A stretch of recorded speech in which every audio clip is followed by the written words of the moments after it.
ये खबर हरियाणा के पंचकुला से आई है, जहां एक परिवार के 7 लोगों ने एक गाड़ी में सामूहिक आत्महत्या कर ली। इन लोगों में 41 साल के प्रवीण मित्तल, उनकी पत्नी, 11-11 साल की 2 जुड़वां बेटियां, 14 साल का एक बेटा और फिर उनके बूढ़े माता पिता शामिल थे। इस घटना का पता तब चला जब पास में ही रहने वाले एक व्यक्ति ने एक शख्स को इस गाड़ी के पास फुटपाथ पर तड़पते हुए देखा और फिर उससे पूछा कि उसे क्या हुआ है। और इसके बाद इस व्यक्ति ने कहा कि उसका नाम प्रवीण मित्तल है और गाड़ी में बैठे उसके परिवार के सभी लोगों ने आत्महत्या कर ली है और कुछ देर में उनकी मृत्यु होने वाली है।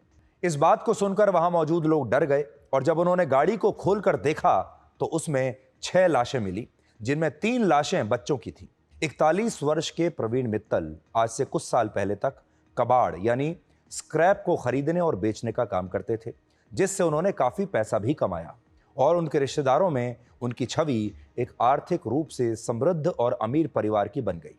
ये उनके अच्छे दिन थे। इस काम से पैसा कमाने के बाद प्रवीण मित्तल ने हिमाचल प्रदेश के बद्दी में एक फाउंड्री का काम शुरू किया, जिसमें लोहे, एल्यूमीनियम और पीतल जैसी धातुओं को पिघलाकर उन्हें दूसरे रूप में इस्तेमाल किया जाता था। प्रवीण मित्तल को लगता था कि यह काम उनके पुराने स्क्रैप के बिजनेस से ही जुड़ा हुआ है, इसलिए इसमें इन्हें कामयाबी भी मिलेगी और उनका यह नया बिजनेस पहले की तरह चल जाएगा। और इसके लिए उन्होंने बैंकों से लाखों रुपए का लोन ले लिया। इन सारे पैसों को इस नए काम में इन्वेस्ट कर दिया।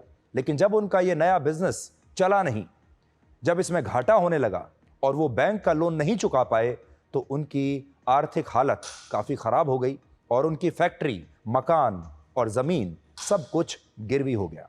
इस वक्त तक उन पर कर्जा इतना ज्यादा हो चुका था कि उनके लिए लेनदारों को जवाब देना मुश्किल हो रहा था और इन्हीं सवालों से बचने के लिए यह परिवार किसी तरह छिपते छिपाते पंचकुला आ गया। और यहां वो इसलिए आया क्योंकि पंचकुला में यह परिवार पहले भी रह चुका था। पंचकुला के बारे में ये लोग जानते थे और इसलिए देहरादून छोड़कर चुपचाप पंचकुला आ गए। और बाद में इसी पंचकुला में इस परिवार ने यह सामूहिक आत्महत्या कर ली।